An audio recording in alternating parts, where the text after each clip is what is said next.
Good morning, everyone. My name is Caleb Conover. I am the Public Services Librarian at the Boyle County Public Library. I just have a few things to say real quick, some thank yous and some housekeeping, and then I will turn it over to the main attraction so we can get rolling and you can get the information you need. I wanted to give a special thank you to all of our partners who made this workshop series possible.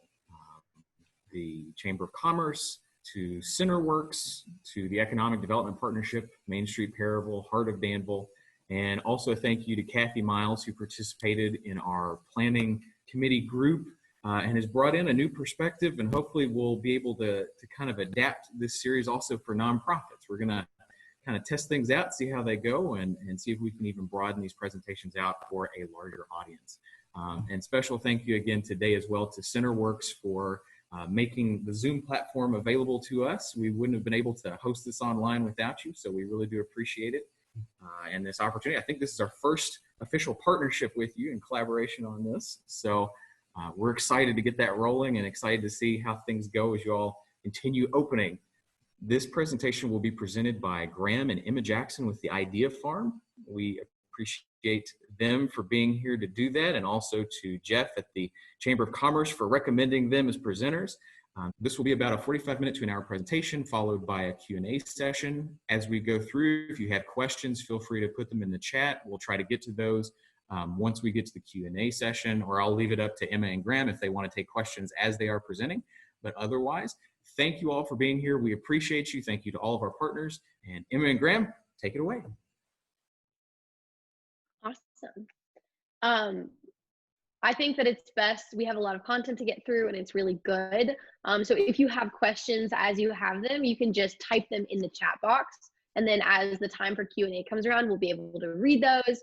Maybe our moderators from the library can help us pick through those and we can answer them together.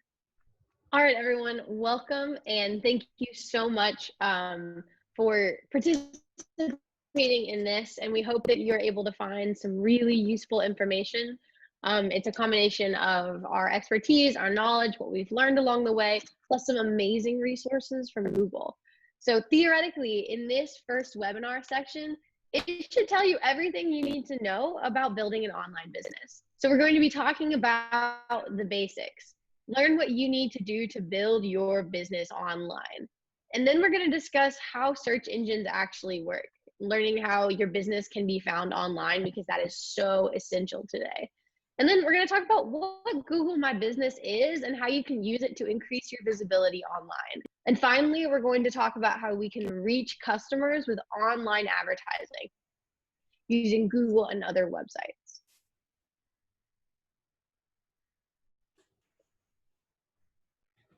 So step one, before you do absolutely anything, if you're realizing whether you're a brick and mortar store or you're starting something for the first time, the first step nowadays is to build a great website. Emphasis on the great. Anyone can build a website, but here's a few tips to actually, make it something that is amazing. So first off, why build a website?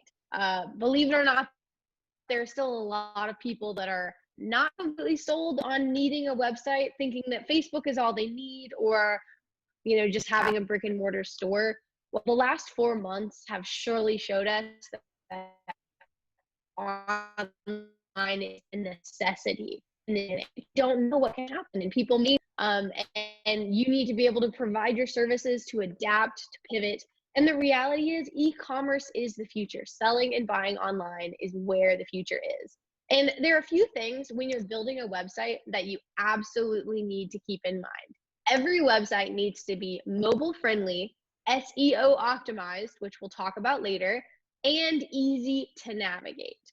And by that, I mean, it's often that you see websites that were built by entrepreneurs or business owners, and the colors are so in your face, or there's too much information or not enough information, and it leads the user, the viewer, to have a really hard time figuring out what you do, what your business does. And it's all about simplification, making sure that it's clean, easy to understand, use beautiful, high quality photographs, use bright colors, but sparingly, and you'll be able to have a website that will clearly state your mission, your vision, your company in the best way. Now, after some extensive research, because we've built a lot of websites, we've compiled a little list of the absolute best platforms to build a great website. Squarespace and Wix are great if you want easy updates. So those are websites that have the ability, you can build them yourself, but also if you're not design oriented or you want something a little more custom, you can actually hire someone to go in the back end and code it and customize it exactly how you want it. But still, you can go in and update it like you would update on Facebook. So you can change out a photo, you can change out the text. And a lot of our clients, that's actually really helpful for them because they want to be able to take ownership and they want to update their website as they see fit. Now, if you're an e-commerce store or you're looking to sell things online, Shopify is still the best of the best. It is the internationally recognized platform for e-commerce. The downside is it's not as easy to navigate and make a text-based website. So your homepage you can customize. It's a lot harder to customize other pages, but all of the options that you can do in the e-commerce side are just absolutely unmatched. And finally, WordPress. If you've been around for a while, you've heard of WordPress.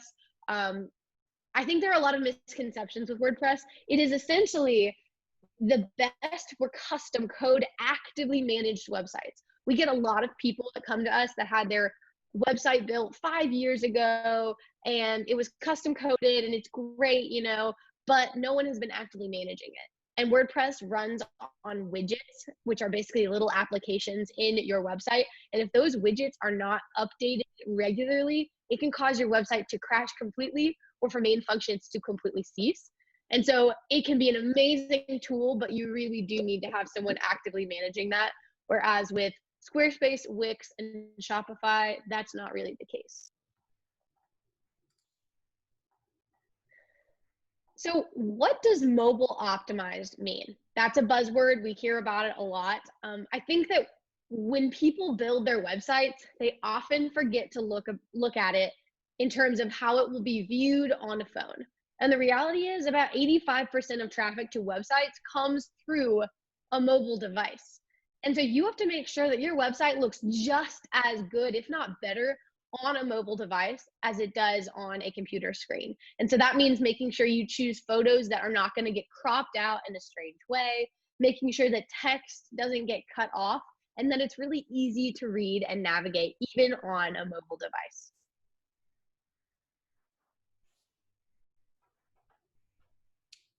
So what is SEO? Go ahead. So yeah, exactly. So what exactly is SEO? So search engine optimization, or SEO, refers to the techniques that improve your website rank in Google search results and attract higher quantity and quality website visits to grow your online presence.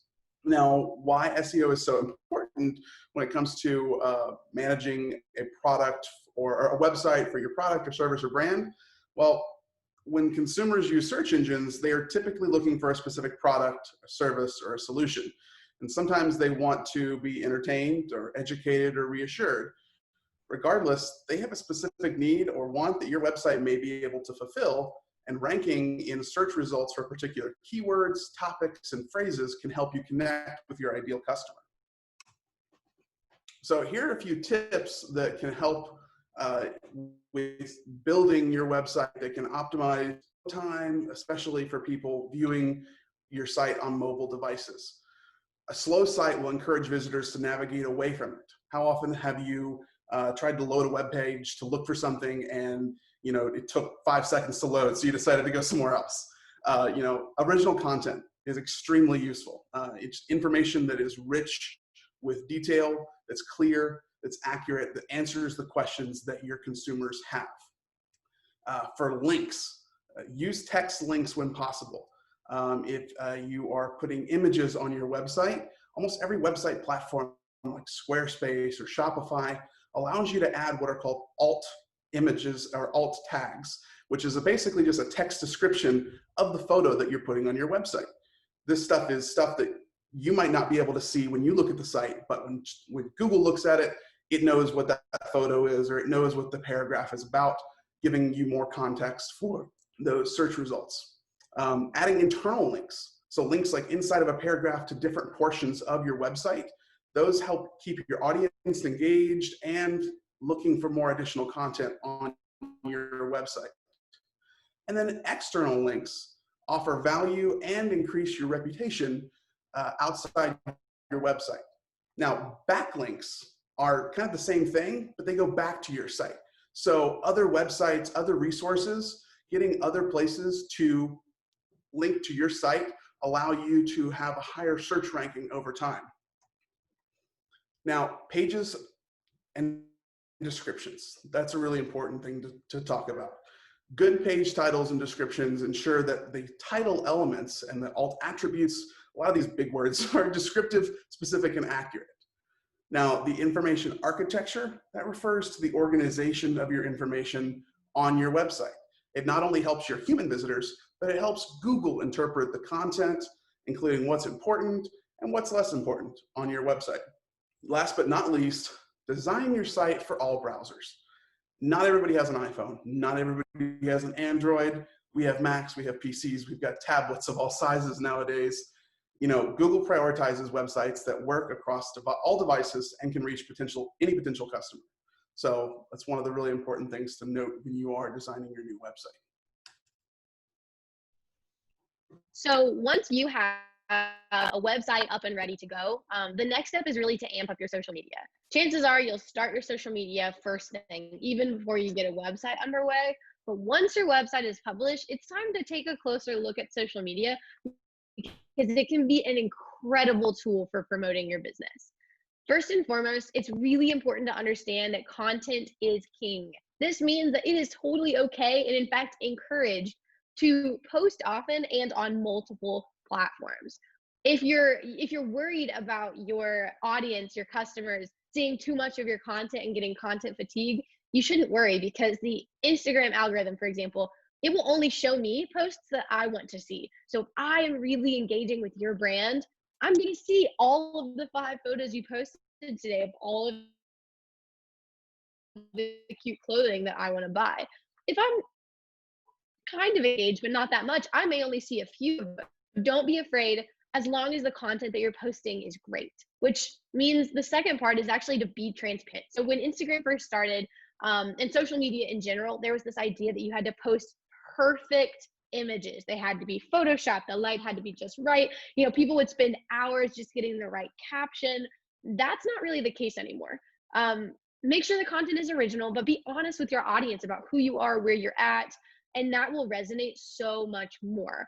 Filler content flops. There are a lot of companies out there that make their money just providing basic social media content that is the same for all of their clients, that is, you know, a simple quote or, you know, a stock photo, and that is not what your customers resonate with. Even if it's a phone photograph, but it's real and it's of your store, or, you know, of yourself, that is what people want to see. And also, you can showcase your products on social media. Not a lot of people know this, but on almost every platform, so Pinterest, Facebook, Instagram, and the like, you can actually integrate, if you're selling e-commerce on, say, Shopify, you can integrate your products. And so anyone can click on that photo, tap on the photo, and see, oh, those are those cute pair of shoes, and you can link right to their website so that you can buy them. And that's so important, because so much of shopping has transitioned from people going directly to websites to people shopping through social media platforms. And third and finally, you've got to stay on the pulse. As we all know, social media changes by the minute, and you have to make sure that you're using the latest features, not just to stay cool or trendy, but because social media platforms actually reward you for using their newest and latest features. An example of this is that Instagram has a discover feed, and that is a great way to find new content, new users that you don't normally interact with. And if you're using Instagram's latest features, like their IGTV or their Instagram story stickers, you will actually seed higher on the discover feed, meaning that more people are likely to stumble upon your page and your company. So keep all of that in mind when you're looking at how you can amp up your social media. Third, this might be something that none of you have heard about. I'm sure that websites and social media, they're in the common vocabulary, but something that is just starting to gain enormous popularity is something called marketing automation. So marketing automation is software that streamlines and automates to increase efficiency and grow your business faster. It essentially is data-driven marketing. So what it is, and we love it, we use it for ourselves and for our clients, is it's a software that helps you to automate your business through having a customer relationship management software, email marketing, intelligent forms. It's the kind of thing where you meet with a client and then you go and you hit send on an email chain and it'll send them a welcome email. 2 weeks later, it'll send them a follow-up email. If they don't read their email, it'll send them another email without you having to go through and keep up. It's smart and it knows. And it is one of the best ways, as you are starting out with a small team, to seem like you're a bigger team, to have the processes of a much larger scale business and organization. And there are all sorts of important things you can learn from having a marketing automation software in-house. So the top 3 marketing automation softwares currently on the market are SharpSpring, which is what we use and we use with our clients, HubSpot, and Salesforce. And depending on your needs and your budget, you can find the right software to work with you. We wanted to give you an idea of what it looks like on the inside of a marketing automation software. You have your contact manager where you can create all of your emails and templates for pages. You can do a content calendar for social media, all of your automation, visual workflows. There's even a chatbot feature that can help you field customer inquiries and responses. And of course, a whole suite of analytics. The information that you can find just from working with someone and putting in information, you can find out an entire life of the lead. When did they access your website? What pages did they access on your website? What emails they opened? What links they clicked on? And you may say, oh my gosh, this is overwhelming. This is so much information. But that information drives your marketing. So you know where to put your money. You know that your audience is coming from Facebook ads or Google ads, or they're spending this much time on this one page of your website or this one product. So then you know, I want to expand this product, or I want to expand, I want to put more money into Facebook or Google ads. And all of that stuff is just so incredibly important.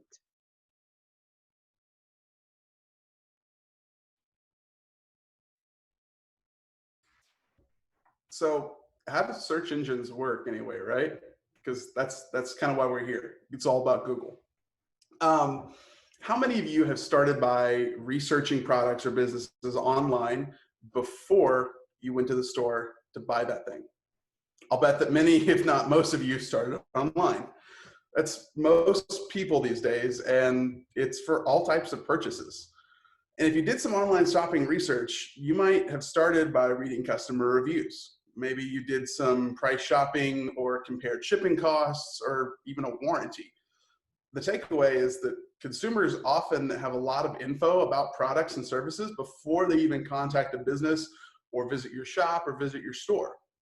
Your website might actually be the new front door to your business, the very first interaction a potential customer has with your business. Today, your online presence may be the only place your customers can connect with you or make a purchase from your business. So it's important, it's more important than ever to grow your online environment. With all that in mind, let's look at a few different ways that Google can help searchers find you online. If I could actually click the right slide, that would be really helpful, right? So what happens when somebody searches? Think of the web like an ever-growing library filled with billions and billions of books, and every book represents a website. But there's no card catalog to help you find anything, no central database. On top of that, people aren't merely searching for websites. They want to find specific information inside those websites, the individual pages and resources, answers to simple questions. So how in the world can anybody find anything? Well, enter the search engines like Google. Google helps people find information on the web by sorting through all those billions of sites and web pages and showing people where to find the answers that they are looking for. To do that, Google uses software called a web crawler, also known as a spider or a robot, and Google's crawler is called Googlebot. And Googlebot starts with a list of URLs from previous crawls plus new sitemap data, more on that later. And then it visits all these websites looking for new links, new content, plus changes and maybe even links that don't work anymore. And Googlebot goes from link to link looking for new data about publicly available web pages. Any information discovered is sent back to Google servers to help the index and to help ultimately help searchers find the information on those web pages. So let's take a look at how businesses could show up in Google search results. Clients ask this all the time because when you look at a Google search result page from like 10 years ago, you just had a list of blue links. It was really simple. What you typed in, you got some results, and that was pretty much all Google was. Nowadays, it's evolved quite a bit. And when you ask, why can't I be at the top of Google, or what gets me to the top of Google, it's not as simple as, just one answer anymore. So when somebody typically searches Google, they typically type something in, a word or a phrase, something that they're wanting to pull up. In this case, let's search the idea farm. Now, the tips in today's workshops are especially relevant to the results that you see in the center section of the Google search result page. This is called the Google search well. These are the organic or the natural search results. That's what you're seeing on the screen now. When you just type something in, what pops up first? The information presented about each site in the organic results is called a snippet. Now, each snippet includes a title, a URL, and usually a page description that gives searchers more information about that result. Some search result pages also show a business profile on the right side of the page. Incidentally, this information can be managed by the business owner with a free tool called Google My Business. We will talk about that a little bit later as well. Now, the search results may display relevant ads served by a product called Google Ads. The illustration here points to where images at the top of the site can appear, and also depending on what you're searching, if it's a product or a service, there are also shopping ads that can appear that can show you more relevant information than just a website, but it can actually take you directly to the product you're searching. Those will all be labeled ad. That's typically above the organic search results nowadays, is all those ads, shopping ads, and standard text ads as well.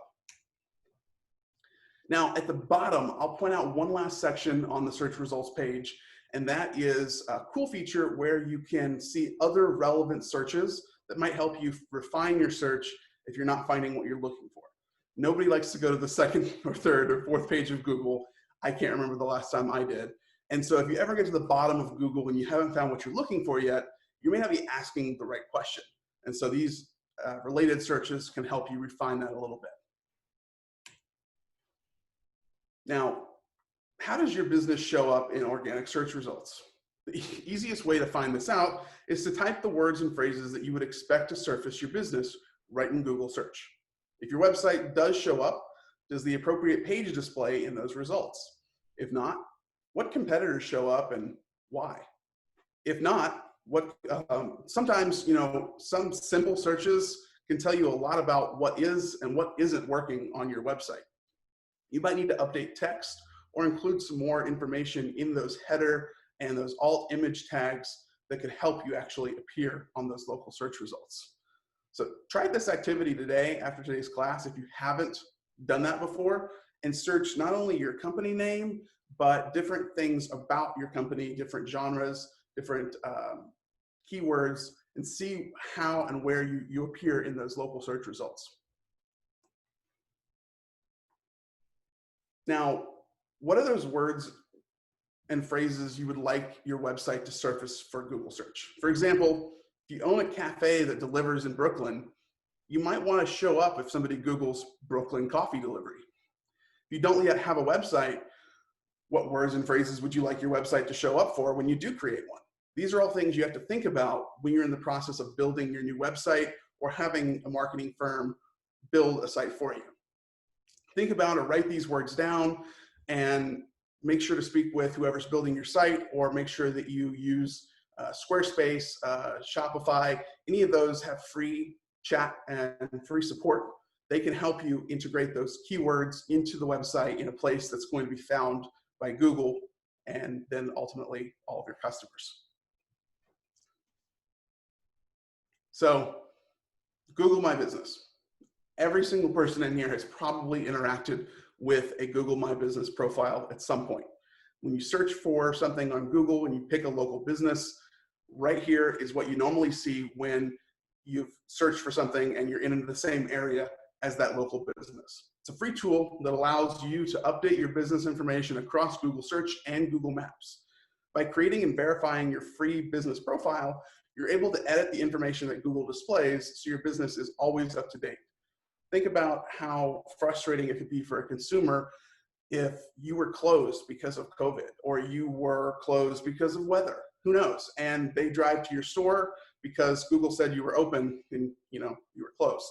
That might be the last time you ever see that customer. So in today's environment, there are really some important updates that you can constantly make to your business profile. Google has made some recent changes, such as marking businesses as temporarily closed. You can also update temporary hours now as well. Some other things are, if you're a restaurant, you're offering takeout services or different kinds of delivery, those features are now available, so they're more prominent on the search result page, so people don't even have to go to your website necessarily to get the information that they're looking for. Now, with features like photos, updates, and offers, you can keep your content fresh and at the forefront of the user experience by regularly updating this listing. New special this week, post it to your profile so people searching your business will see it before they even visit your website or give you a call.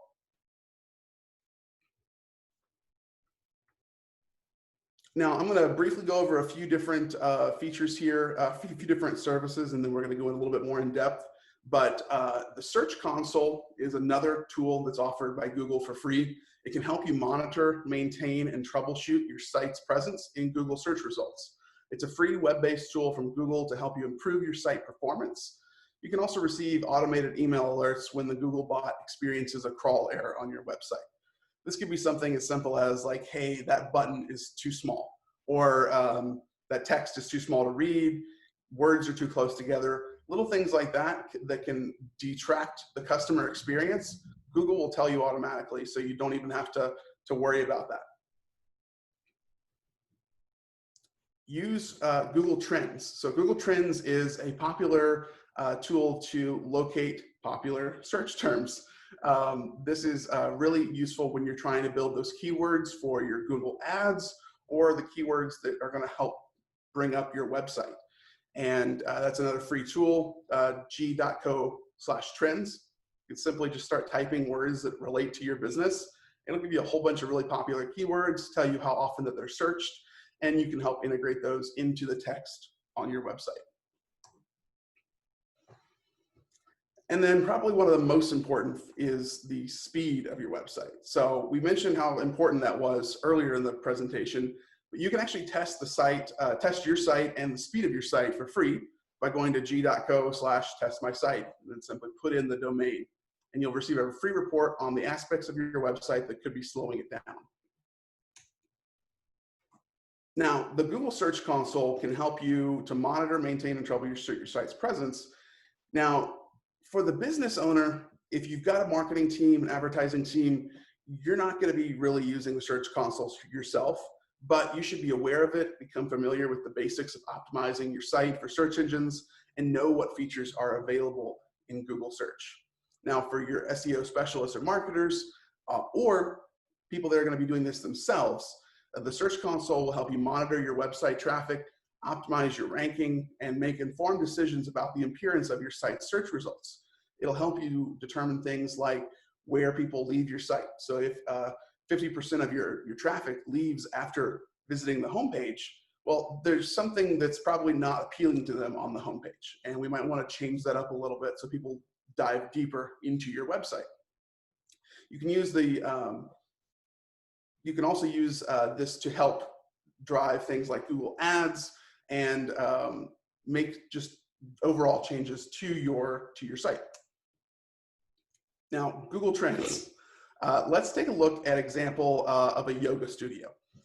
Let's say this yoga studio is contemplating adjustments to the content of their website, and they want to know which keywords would potentially drive more traffic.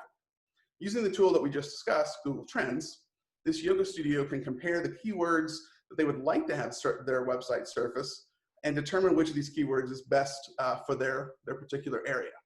So to do this, I would go to g.co/trends, enter the keyword or phrases I would use to compare, narrow down the results by geographical location, because clearly people search different types of yoga, different types of the country.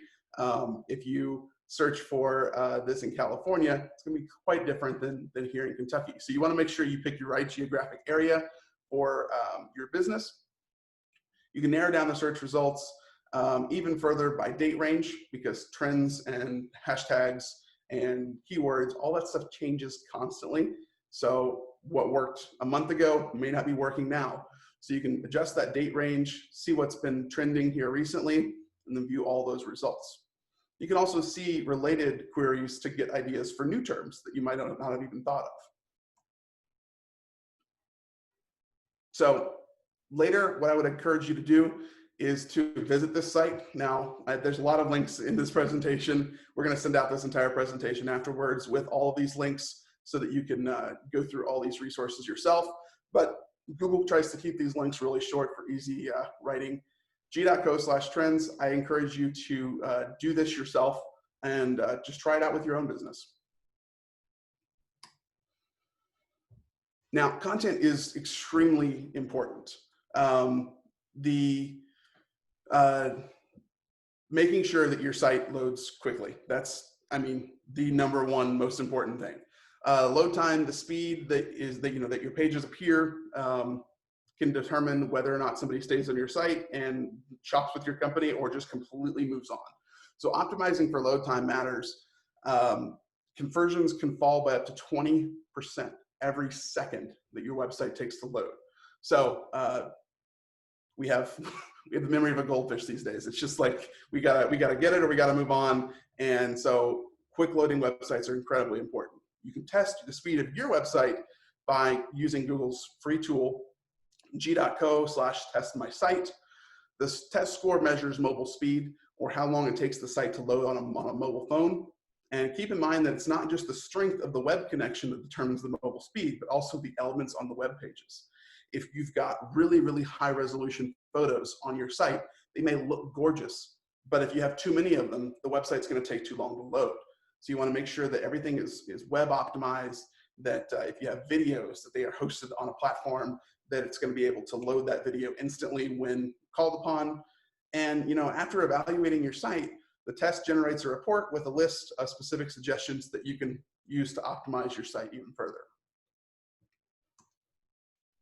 Now, let's take a second on how you can reach people with online advertising. I want to share this quick video about Susie and her yoga studio, and then we'll go into how to build a Google campaign. It sounds really scary, but Google offers something called a smart campaign, which is going to make this extremely easy for anybody to start running their own Google ads. I deployed to Afghanistan in 2007. Being there was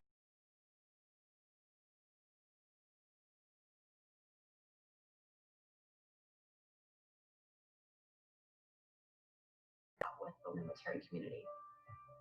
So when I decided to open a yoga studio,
So I'm getting some reports that the video might not have played for everybody. So I'll kind of give you a summary, but Susie was in the military, and when she came back, she decided she wanted to do something impactful and decided to open a yoga studio, and didn't really know where to turn. So once she discovered Google Ads, especially the smart campaigns and the simplicity of building a campaign, she was able to drive traffic to her phone and bring more people into her business using Google Ads. So online advertising lets you target your ads to the type of customers you want and filter out those you don't.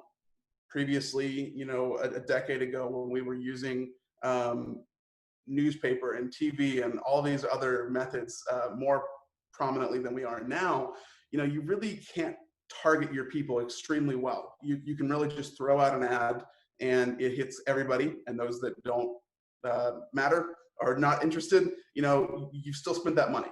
Nowadays, you can specifically target the people that you want and not spend money on people that aren't interested in what you're looking for. So when you advertise online with Google Ads, you can use different targeting methods to reach potential customers right when they're searching for your products or services. You decide how much you want to spend and pay only when somebody clicks or interacts with your ad, like watching a video or clicking on a text ad. You base your bids on whatever is best for your business. During this time, you may also want to introduce potential customers to your online store or your new way of doing business. However, that's changed since COVID-19. Now, if you set up ads in the past, you can always pause ads or wait until your physical location is open again. So it's really, really simple to just pause, start, no contract, really easy. And Google Ads offers that flexibility for all of their customers. So in this section, we're going to focus on a smart campaign within Google Ads. If you're not yet familiar with smart campaigns, it's a campaign type designed for small businesses and for do-it-yourselfers. They're flexible. You choose your goal and you customize your content. Your ads can bring visitors to your website and connect to offline customers by driving phone calls and store visits. There's no contract, minimum commitment, startup fee or cancellation fee. You control when and where your ads can show up and what your budget is. And with the straightforward setup process, smart campaigns can get your advertising online in minutes. We're actually going to walk through a campaign for Susie's studio on a Soul Yoga here in just a moment because it's that quick. Once your ad is set up, your smart technology will help you find ways to improve your ads and get you better results. So before diving into setting up a smart campaign, let's review where ads can appear. Ads created with smart campaigns can appear both on the Google search and in Google's display network. The search network is a group of search-related websites and apps. Your ad can appear when people search for products or services you promote, but the network includes Google.com, Google Maps, Google Play, plus search-related sites that partner with Google to publish ads. So you may see them on not just Google.com, you may see them on your local newspaper site. You may see them on CNN. Somewhere like that, you may actually see your ads in addition to just those local search result pages. The Google Display Network is a large group of websites and apps that show Google Ads. These ads can reach people earlier in the buying cycle, appearing alongside content related to your business. Ads appear when consumers are looking at content, browsing websites, watching YouTube videos, checking email and Gmail accounts, or using mobile apps. Now, ads on the Google Display Network can also include images. So Google My Business is another place where you can add images, and then those same images can be used in Google Ads. And as of today, the image is selected automatically by the system. It's going to be best for your particular ad. Again, just another thing to make it easier because we've all had to make choices before, and it's just a lot easier for a computer to tell us what we wanted to see that's going to be most effective. So when you set up a smart campaign, you've got three goals. One of which is to get more calls, other is to get more website sales or signups, and 3, you want to get more people to your physical location. Now, when you choose to call your business, you primarily are wanting to get more people over the phone. You want to talk to customers before setting up appointments or bookings. You might want to use Google's call tracking feature so that you can record those phone calls and listen to them for quality purposes. This goal is great for appointment-focused businesses like beauty salons, home repair, and pet sitting services. Number 2 is to visit your storefront. Choose this goal if you have a physical location that you can visit. Your first interaction with your customers is usually at your store, and this might be great if you're trying to promote a retail store, a showroom, a coffee shop, or any of your particular sales at one of your locations. And then take action on your website is the 3rd.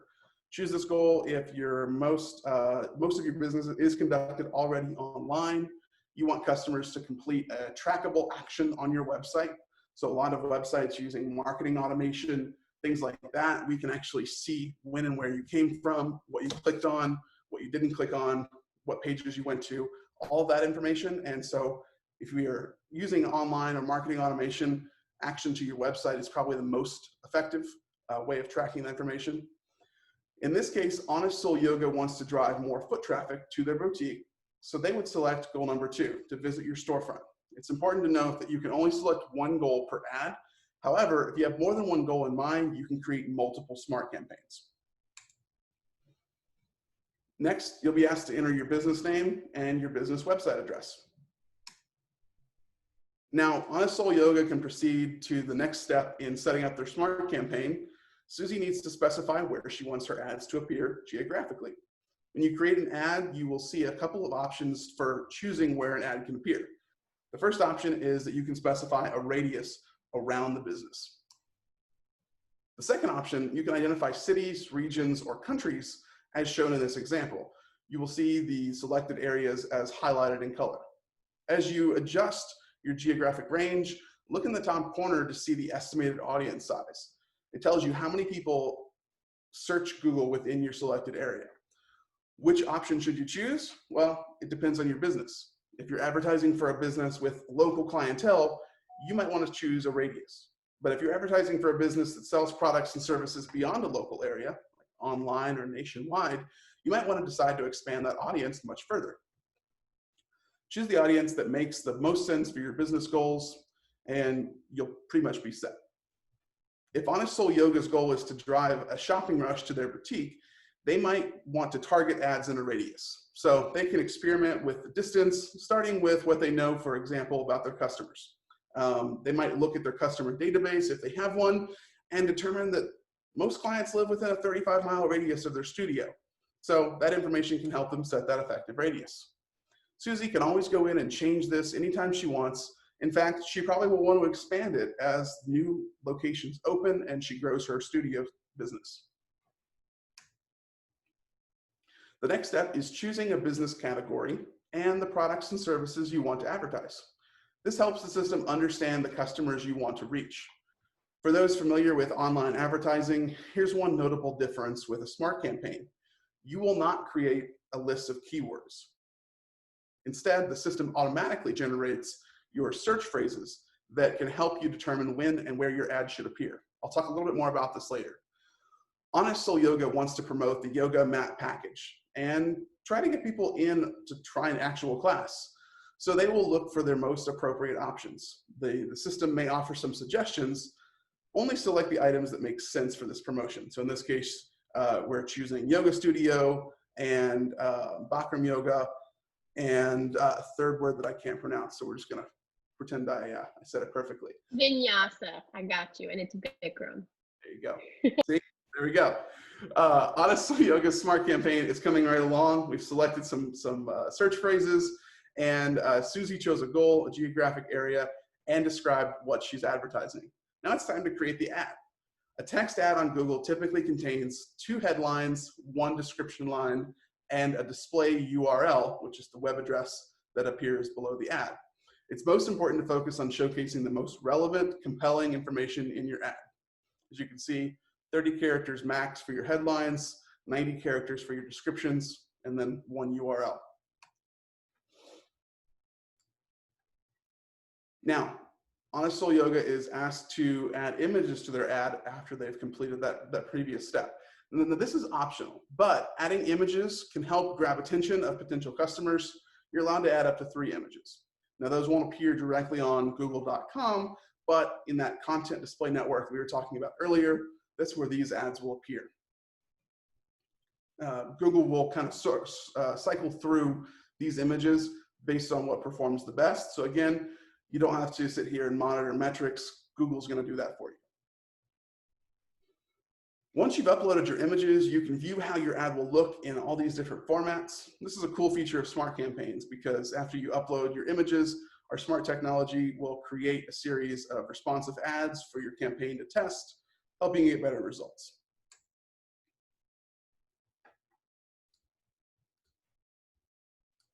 And just bear with me here while I resolve a technical difficulty.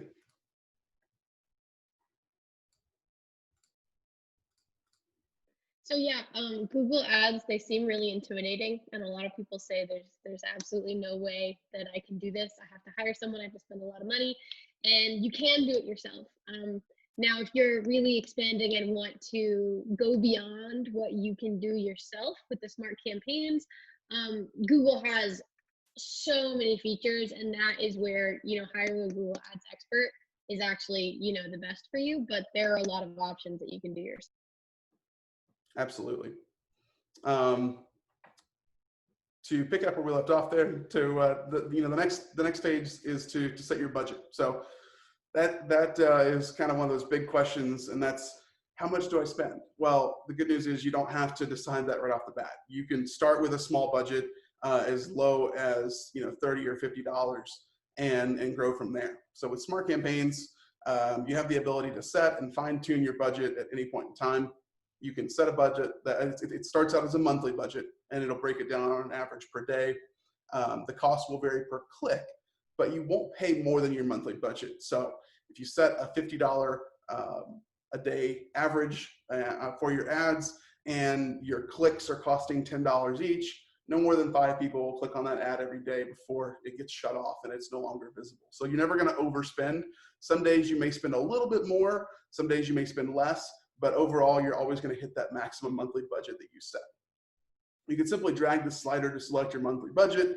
It'll also give you a competitor range. If you can see that on the screen, it'll show you other types of businesses in your area that typically spend in this range. So you know if you're underspending or overspending in comparison to your competition.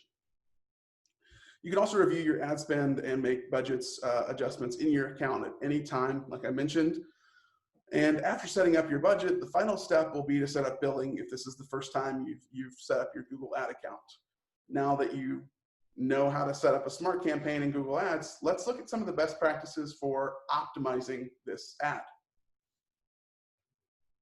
First, you have the option to choose what days of the week and times of the day that your ad appears.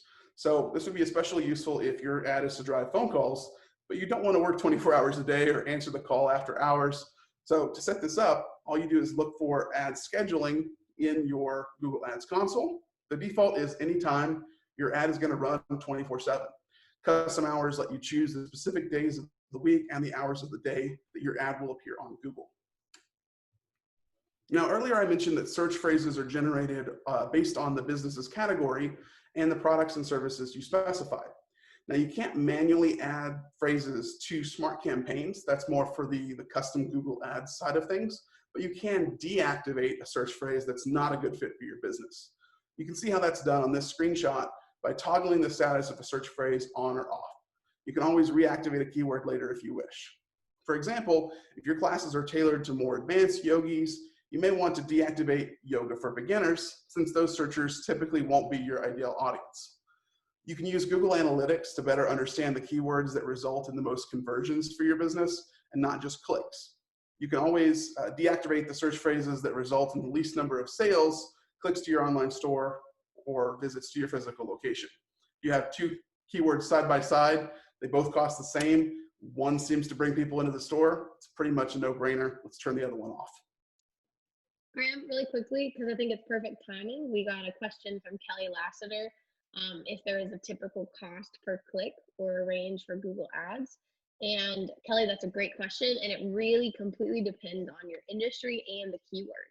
So in really competitive industries, high dollar industries, certain keywords that are very competitive are going to be really expensive, and so the cost per click can can vary greatly, and you need to do a little bit of research about your personal business, and Google is really transparent about that. Absolutely. Something like a plumber, it's a highly competitive industry. It may cost you $25 to $35 per click, but if that results in a $1,000 sale, you kind of have to weigh the benefits and the cost. If you're in a less competitive industry, it can definitely be less than $5 a click. So it really just depends on your region, how many competitors, and how many people are wanting to do ads in that same area. So it all depends on the market. We've got a couple slides left, and then we'll run into time for questions and answers.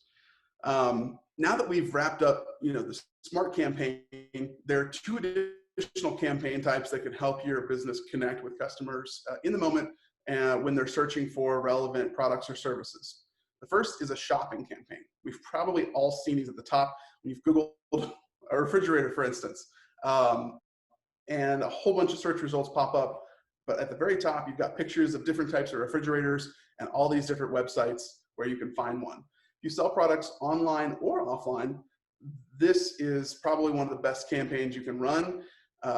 Remember at the beginning of the workshop when I showed that illustration of the Google search results page? At the top of the page is where these shopping ads will appear. You'll see these when you're searching for a particular product, and they are more than just the plain old text ads. They're going to show pictures, which is going to grab people's attention. They're going to click right in.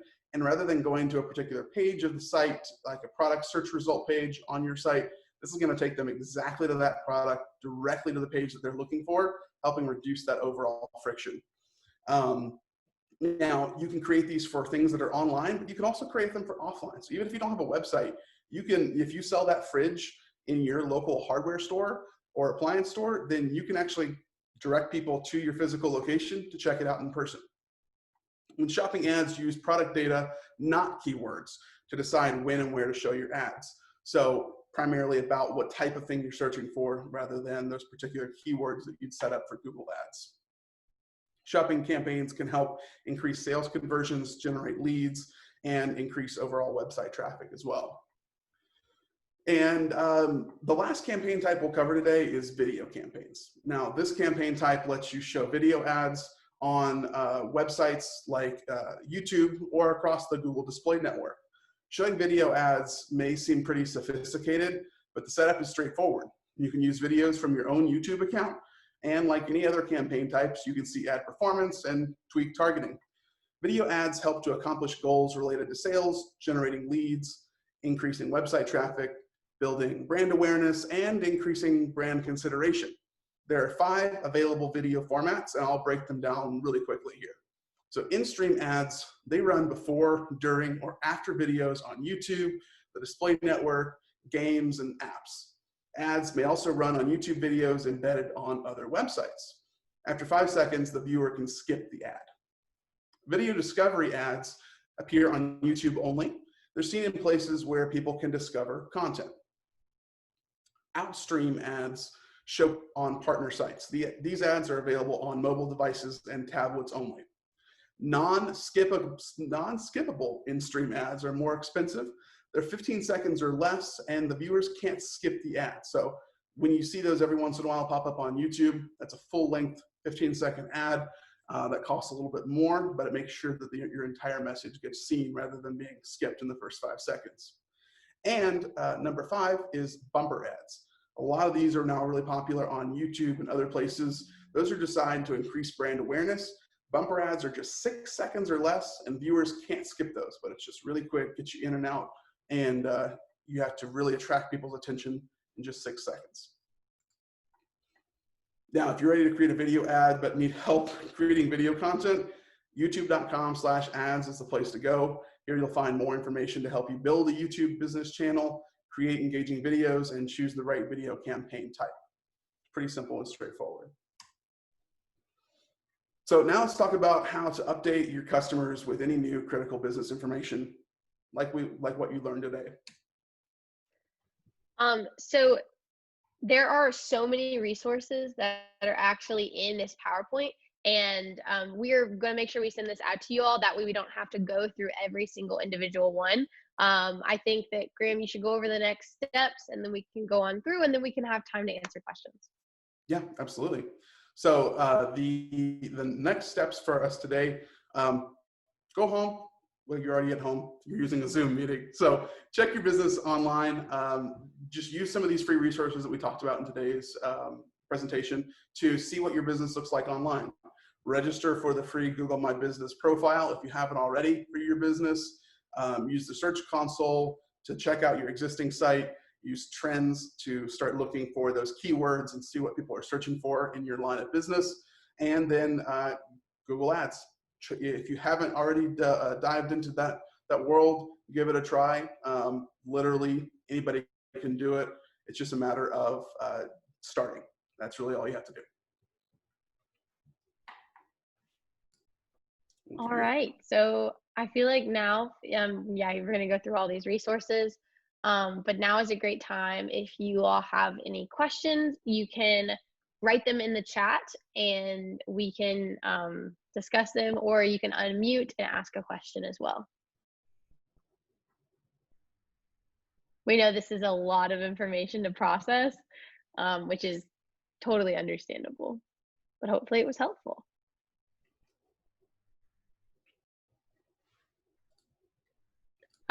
Graham, can you go back to the screen of resources? Absolutely.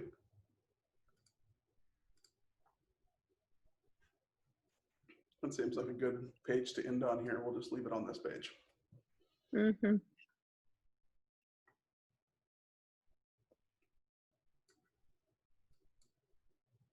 Guys, you're making this really easy for us. No questions, I know. nothing at all?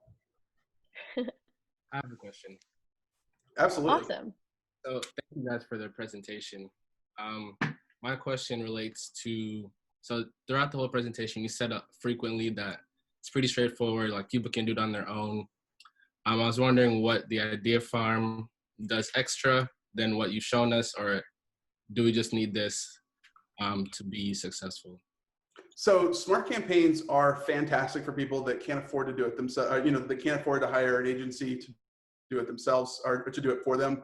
The traditional Google Ads is a little bit more complicated. Anybody has access to it. You can, when you go to create a campaign, you're going to see smart campaign or standard.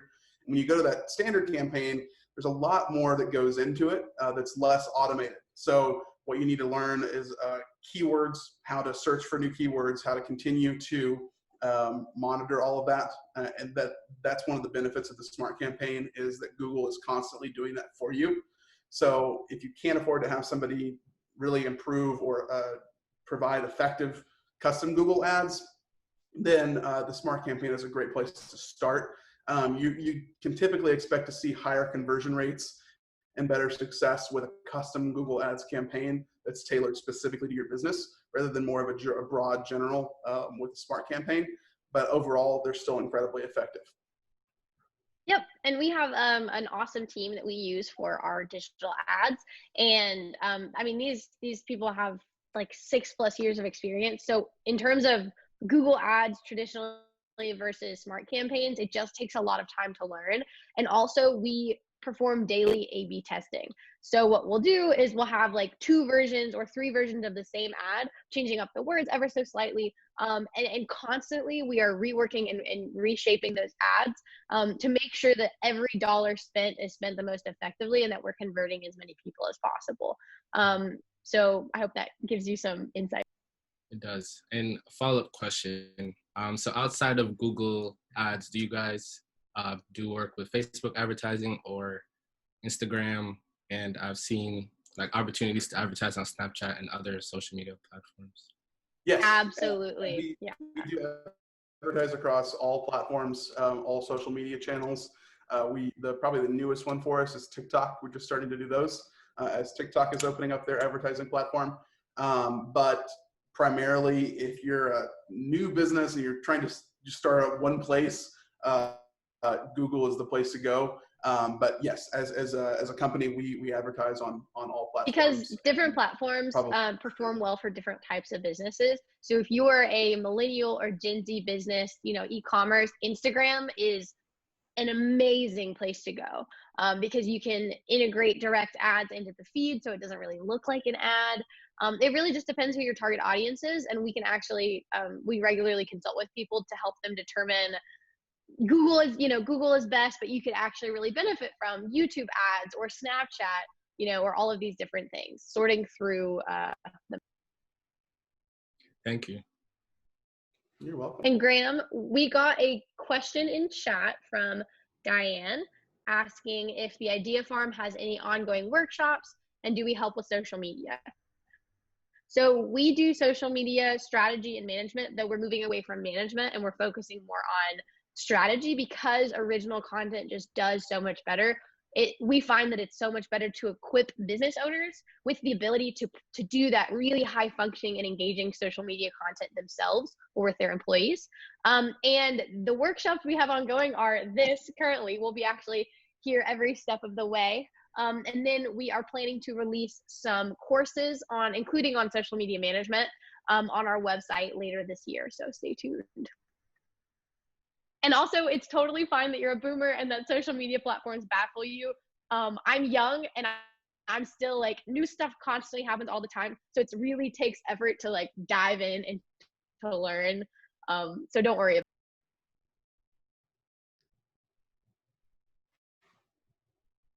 I feel you, Andrew. I probably the first week, for months actually, I was like, no, I'm not going to get on this TikTok. I'm not going to do it. I'm not getting, and I felt old and I was like, I just can't do it. I finally did, downloaded it. And for like maybe 2 days, I was like, I don't know. And finally, next thing I know, I'm just addicted and you just got to keep scrolling. So it's definitely a new obsession for a lot of people. Oh yeah. And some interesting info on TikTok is, it's an amazing place right now because because they're just now starting to roll out paid ads.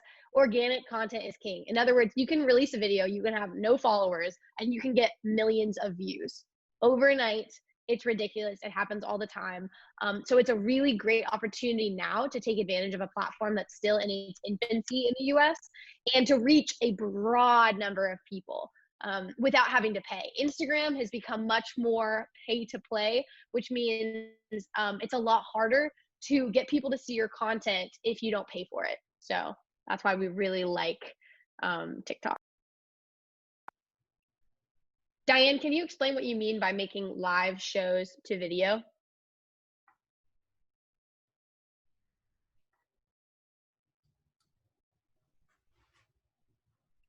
We can't hear you, so you might be muted if you're talking. Sorry. Can you hear me? Yes, we can. Oh, gosh. Okay. Yes. Well, for like the last 15 years, we did live performances, comedy, music, and canines, and schools and festivals, retirement homes, lecture demonstrations, workshops. And obviously with the COVID, all of those jobs have bit the dust. So now we are trying to shift those live performances online. Currently, we've worked pretty closely with the Palo Alto Humane Society in terms of making some educational dog videos targeting the audience pre-K to 3rd grade, and we're kind of trying to see if we can use that formula that we did with the Palo Alto Humane Society into other places. I mean, like for instance, in Kentucky. I mean, here we are in Louisville, Kentucky, and we're working with this company in California. So we're trying to figure out how do we move that into something that's definitely going to make a livelihood. Does that make sense? That makes perfect sense. I think the industries that have been hit the hardest are those that rely on live in-person events to make a living. So you're not alone. But what we have to understand is, so COVID eventually, hopefully, is going to end, and life will eventually resume, but not in the same way as it did before. So we're Right. looking at a hybrid system moving forward, where even if we're able to gather in person, digital is still going to be a big part of it. So you have to figure out what the value add is for your business digitally, because the value add before was, it was this amazing in-person Yes. event. You know, there were probably dogs there, and people interacting with that experience. So what can you offer digitally? And now one downside is, because digital access is there and it's not an in-person experience, you're not going to be able to charge as much. Right. But if you market correctly, you can actually approach a broader audience than before, because you're not focused on an event in a particular region. So you can do a broader audience, but actually lower the cost of admission. And, there are all sorts of things. I'm not entirely sure what your business model is or what you do, but figuring out how you can engage partners are a great starting point. So I'm so glad that you're working with the Palo Alto Humane Society. And that also helps expand your reach. So maybe no one knew about you in California, and maybe now you have, people in California that are watching, that are engaging. So continuing to improve your partnerships. Also, because you mentioned working with schools. As schools start to open up again, I know that e-learning is going to be a big part of schools moving forward in a lot of parts of the country. So how can you reach out to teachers and reach out to administrations and say, let's collaborate and let's actually do a series. This will engage the students. This will, bring them joy, but also could provide you some financial compensation as well. So hopefully those are some. Yeah, I mean, I'm looking to expand more of my, obviously I'm a dog trainer, well, an animal trainer. So working in terms of doing some dog consults, just trying to, open some other options open that weren't really there before, besides the performing aspect. I mean, we did like some lecture demonstrations, like at schools. When we would do the school shows, we'd also do dog education in terms of, how to treat your dog nice and all that. So yeah, it's a puzzle. Yep, it's about pivoting and figuring out how you can adapt to changing circumstances, and knowing that you're going to get it wrong at times, you're going to fail, but you just have to keep failing forward. I like that idea a lot of opening up to the schools. Maybe we can offer some, virtual, I don't know, dog educational stuff. Either, I guess, maybe through like the Zoom or the FaceTime. One thing I was going to say is both for completely virtual and for hybrid events is utilizing Facebook. If you don't already have a Facebook page set up, definitely do so. We actually have done we've done about 3 live shows on the Facebook. That's great. But it was, I don't know, we were hoping for more audience than we got. I mean, we're happy for any. Sure. But it's there's a lot of people in our particular industry that are struggling with this. So there is quite a bit of competition for, live streaming shows right now, variety shows and, juggling shows and all that. Yeah, so I think the biggest part, oh, go ahead. I was going to say, yeah, like we have, when you do eventually have in-person events again, what I would look at doing is live streaming those. So using Facebook, using other methods to live stream it as well. So let's say you are in person at a school, there's probably going to be a good percentage of those kids that are going to be working from home or learning from a different area. By live streaming it, you're going to include everybody, but then also everybody that knows those kids. So anybody that might be interested, their moms, their kids, their family, they can all see that live video as well. So when they go. I see. Having it live streamed while we're at the venue, if there is a venue. If there is one, and then that live video can stay recorded and stay on your page afterwards. So all those kids going home saying, "Hey, look what I saw today. Check it out on Facebook," and then then people share it. Oh, that's great. Dog. Yeah. That's going to add more. I think, Emma and Graham, hi. Yeah. Hey, great presentation today. A lot of good information for startup companies. Appreciate it. So thank you so much. Hey, we got a question for you. At CentreWorks, we're going to be advising a lot of companies or a lot of individuals who are thinking about creating a company, thinking about creating an online company is one of those avenues for certain. So there are a lot of things for those individuals to evaluate before they jump into starting this business. Is, not only, do I have the right product and is it going to appeal to people, but there are costs associated that they're going to have to handle in order to make the judgment going forward, like what their staff is going to be, how much they need to put into preparing products and having them ready. What would so one of the questions that's going to be of many of them are, how do I reach a lot of people? And I think you've given some good ideas for how they reach that, but what would you say before they even come out the gate is how much should they be budgeting to think as part of their evaluation of whether they want to start the company or not? What would you tell them before they even start? How much should they be prepared to budget for this marketing, digital marketing? So it's actually kind of an industry standard, and not everybody can afford it to start, but the typical is 7% of your expected gross revenue. That is what you want to reinvest into marketing. So when it comes to the actual startup itself, it's almost impossible to just, give a broad range, because it could be anywhere from, I just bought this Squarespace site and I'm paying $12 a month and that's it. I can build my own website and start from there and then do digital ads, but it could also be 10 grand or 100 grand, depending on, what size of the business. But for marketing in general, typically 7% is what you want to. And with that, it is a broad range, but the best ways to think about this, so when entrepreneurs start businesses, they come up with their ideal, they look at, how much the product could cost, this and that, and they basically come up with a business plan, and they go to investors and they say, if this is an investor model, they say, we think we can make this much money in this many years. And so then they have their range. But if you're starting out and you really just don't know, and a lot of people, or they have limited budgets,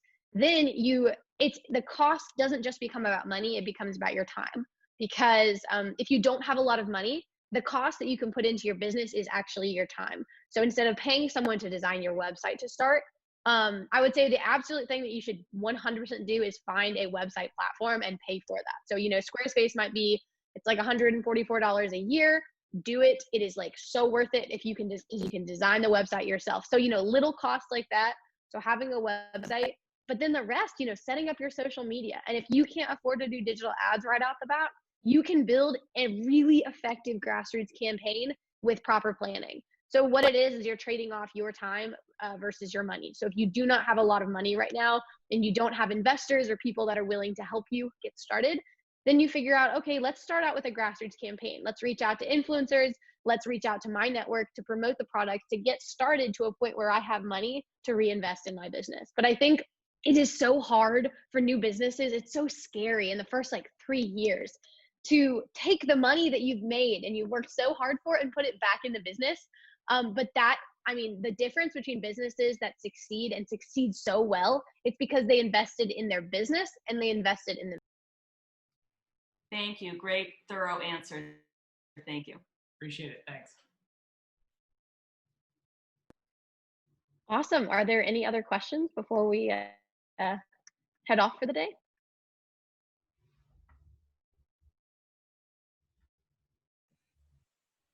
If anyone has had any sort of technical difficulties getting your mics working or issues, if you're calling in and haven't been able to unmute yourself, if you do have a follow-up question, feel free to send it by email and I'll make sure it gets forwarded to the Jacksons and they can get a response to you. Otherwise, thank you everyone for being here today. Thank you, Emma and Graham, for presenting. We appreciate all the wonderful information. We hope that it's been useful to everyone that's been on the call today. They said they'll be getting the slides ready for distribution to everyone, and also this recording will be available at the conclusion of our workshop series. We hope again that you join us on July 24th for online sales platforms, on August 7th for analytics. So please keep an eye out for those Facebook events. I know most of you, I think, have already registered for all three, so we're excited to see that. Again, if you indicated that you were interested in a follow-up consultation with the Idea Farm, we'll be distributing that information shortly. And otherwise, like I said, if you have any questions, please feel free to email them in, get them distributed. Thank you all for joining. If anybody else has any final closing comments, go for it. Otherwise, I think we're done for the day. I know we're ready to go, but it just popped into my mind. So, so going back to the presentation real quick, I'm sorry. I just want to ask it before everyone goes.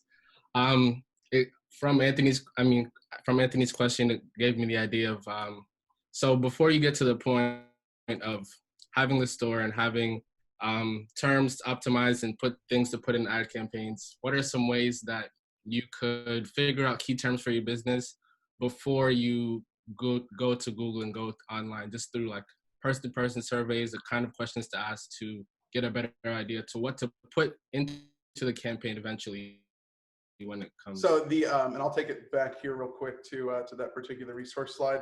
I would highly recommend g.co/trends. So Google Trends, that's going to be where you can literally, all you have to do is start with a topic. So if you have an idea of a t-shirt company, you can just start typing in words about t-shirts, and it's going to show you all of that information. It's going to show you what keywords people are searching for in your area. That's going to be exactly the place to go to start. It's kind of hard to poll people if you were to do a survey or something like that to say, like, what keywords would you search to find this particular product. Instead, just use what people are actually searching, so that you can better pick your keywords right from there. Thank you. You're welcome. Thank you guys so much for joining, and have a wonderful rest of your day, and we hope to see you back in a couple weeks. Thanks, everybody. See you soon. See ya.